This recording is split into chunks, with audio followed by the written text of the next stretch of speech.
Hi, I'm Sean Gregory from Time.com, and we are here in Tenafly, New Jersey, across the Hudson River with Novak Djokovic, the 4th-ranked player in the world. And Novak is going to give us a free tennis lesson here on Time.com. Novak, thank you so much for doing this. My pleasure. Novak, let's talk about the serve. Obviously, we all can't serve above 100 miles an hour like you guys, but just talk to me a little bit about, you know, the motion, the angles of your body, throwing the ball up. Considering my case, I always try to toss a ball a bit higher. Tossing the ball higher gives you more time to involve your legs, which basically are maybe even the most important part of your body for the serve, including the wrist. It's very important.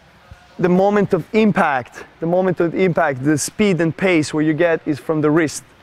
You know, so acceleration from this part of the, from this part of the arm, from the elbow, and of course the wrist action in the end. And you want to keep your upper body as loose as possible. Are you ready? Yep.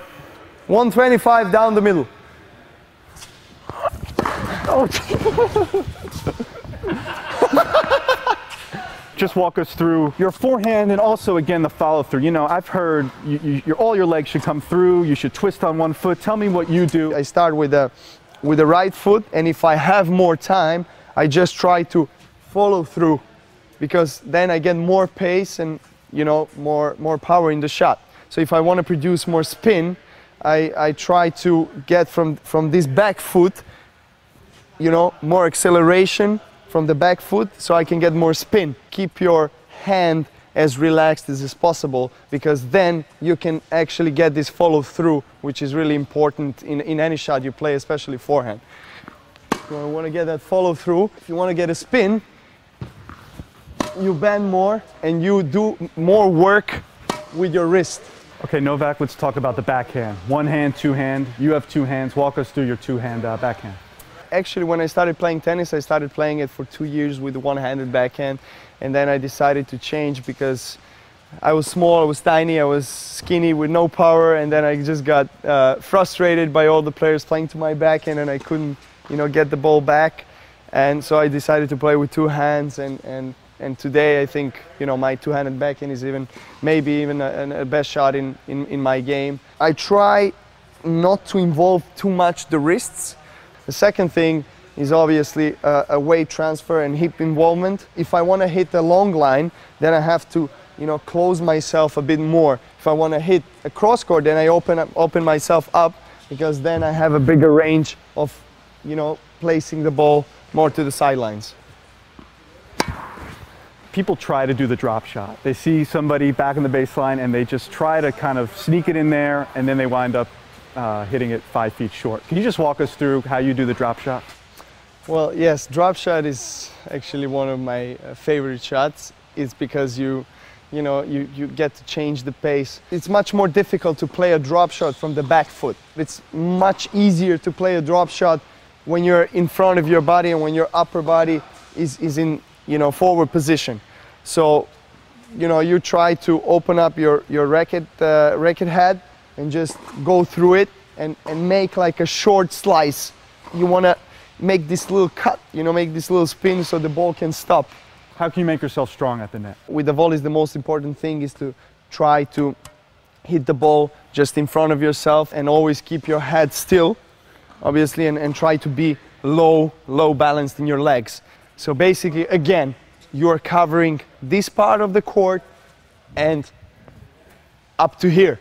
And you want to stay a bit inside of the service line, but not too much, because if you get too close to the net, then you give your opponent option to lob you. This is the natural and starting position for the tennis player from the baseline, from the volley. You try to keep your racket just in front of you, because from here you have this motion, this motion. If you keep it here, then it takes more time to lift your head up. So this is very important, to keep your head still and up. Beginning players, somebody makes a bad shot, the ball's up in the air, you're just ready to smash it, and you either swing and miss or hit it, you know, into the net. Just help us not make that mistake. How do you hit that smash shot well? One of the most important things is the left arm with the right-handers. This arm is like your target, you know. It helps you find the ball and position your body always you know, in the upwards position and just be stable. And like at the serve, you know, you need to have this follow through and this wrist action. Exactly. Same thing, it's the wrist. Exactly. You want to pop the wrist, you want to relax as much as you can the upper body, but footwork is most important, because if you have a bad footwork and, for example, you have a narrow position of the both foot, you know, you have no balance, and then you try to do different things with the upper body. But if you have a good position here, then you can do whatever with the upper body. And again, you have to keep the arm you're hitting with, you have to keep it very relaxed.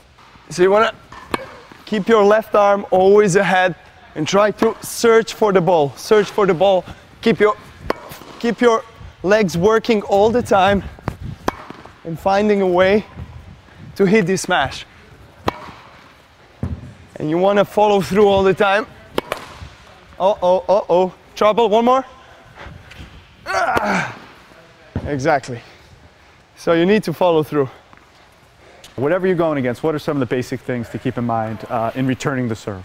What I like to do, I like to stay somewhere in the middle, because for the first serve, because that gives me enough options to block the shot and to, you know, to spin it and follow through. For the second serve, I like to come a bit closer to the baseline and make a split step. So what you want to do is you want to do a very small split step, just to be ready and be able to, you know, accelerate from then on. Just try to make a short swing, because any big swing with the big servers who serve more than 120 miles per hour, you're losing your time. So you want to make a short swing and try to keep your upper body straight all the time, so you can get forward, you know, and be in the control of the point and being aggressive. Can you serve second serve? So second serve, I start from here, I make a split step in the court and try to hit the ball and get in the control of the point and get into the comfort zone, if that comfort zone is on the baseline, or if the second serve is very short and I have a feeling that, and I see and I recognize that the return of the second serve was really good and that my opponent is stretching out and being very defensive, that's when I want to move a couple of steps and try to hit a second shot volley.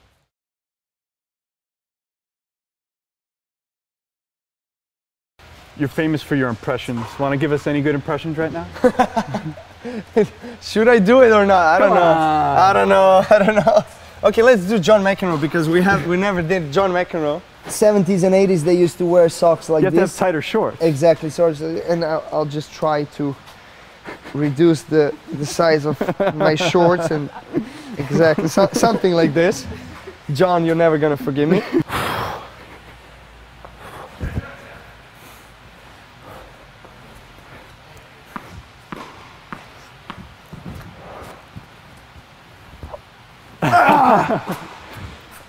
What?